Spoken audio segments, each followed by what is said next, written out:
Coding decoding reasoning tricks.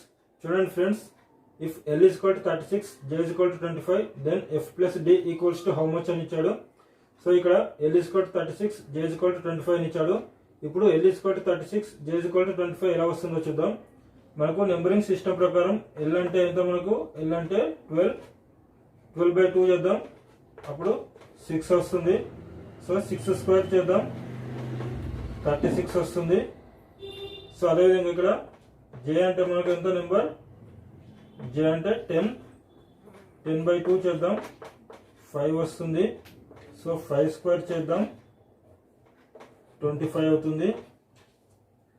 So similarly F అంటే ఎంత మనకు నెంబరింగ్ సిస్టమ్ ప్రకారం, F అంటే 6/2 అంటే 3. సో 3 స్క్వేర్ చేద్దాం, 9 అవుతుంది. అదేవిధంగా D అంటే ఎంత మనకు, D అంటే 4/2 2 అవుతుంది. సో 2 స్క్వేర్ చేద్దాం, 4 అవుతుంది. సో 9 + 4 13 అంటే ఆప్షన్ బి కరెక్ట్.